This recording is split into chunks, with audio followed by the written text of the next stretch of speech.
there's a report out today suggesting that vaping is taking over, is taken off in our schools. Now, data's revealed over 60 serious vaping incidents. This is in schoolyards in Victoria in a very limited period of time. That's between 2021 and 2022.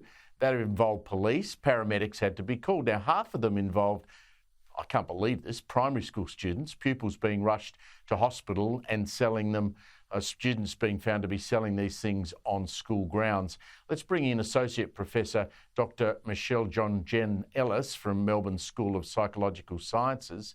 The ages of this, thanks very much for your time, Michelle, the ages of these children using these vapes really disturbs me. I mean, I don't have young children, I don't understand vaping, but I read that report this morning, I was horrified.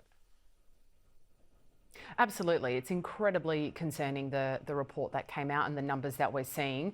Unfortunately, it's not entirely surprising, to be honest. So public health leaders have been saying for years now that more action needs to be taken on e-cigarettes to protect children and adolescents from accessing the devices. And that action hasn't come yet. So, like I said, while the report is incredibly concerning, it isn't surprising.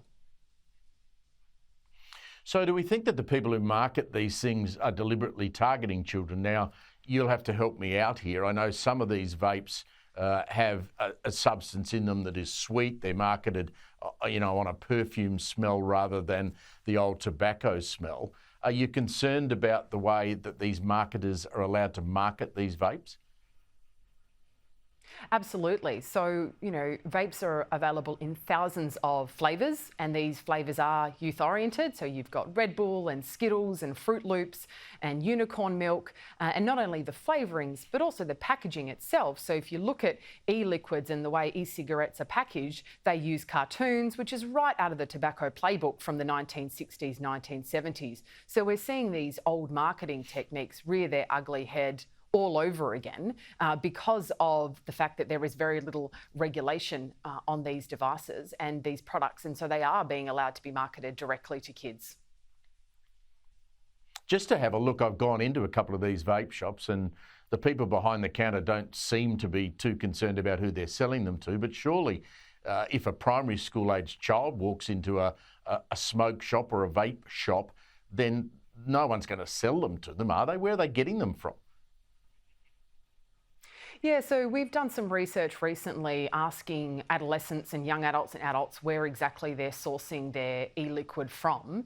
And unfortunately, the number one that came out was tobacco retailers. So even though they claim to be the responsible retailers of these products, they actually came out as number one in terms of selling to people who they shouldn't be selling to.